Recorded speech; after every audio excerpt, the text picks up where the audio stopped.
Okay, today on the workbench we have the Cragstand Mobile Gas power unit.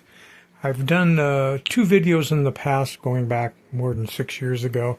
I'll put links to them. I have one video showing it shooting around the room and I have another video showing what's going on inside. So why am I doing a third one on this? Well, it's because this one, which I'd never seen this particular toy before.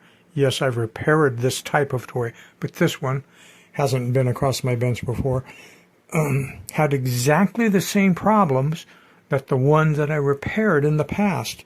And those problems are that the wires that connect to the 2 D-cell batteries, and I'll show you where those are in just a second, were both cold solder connections, and both wires have fallen off.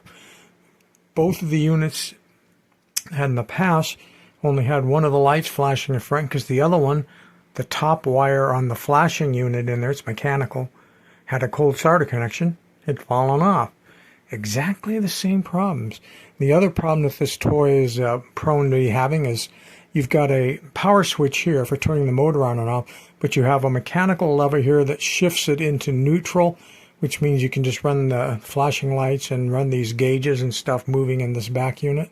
Or if you click it forward, you can go into drive, and then it moves. And if you position these wheels into a circle, it'll just sit and go into a circle or whatever you want. But if you try to shift this lever when it's not running the way it's designed, you'll just end up bending this metal lever, and then you won't ever be able to shift it into gear to go. So here's your main power. So you can see in the front here, got a flashing red, green, car's not moving. And yet you'll notice the little dials here are moving. And I believe, let's take a look at the other side. So on this side you've got your dials moving here.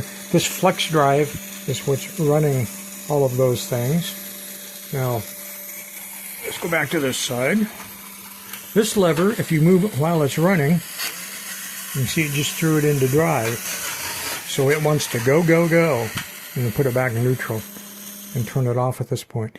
Now, in order to get batteries into this thing, you've got to get this top thing out of the way. So it's on these springs, and you'll see this all better from this side.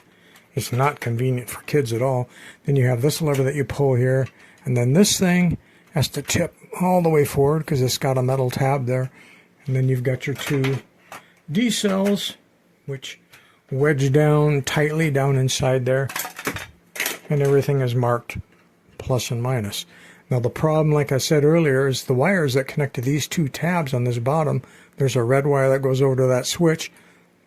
Both times that I've repaired these types of toys in the past, the wire has fallen off.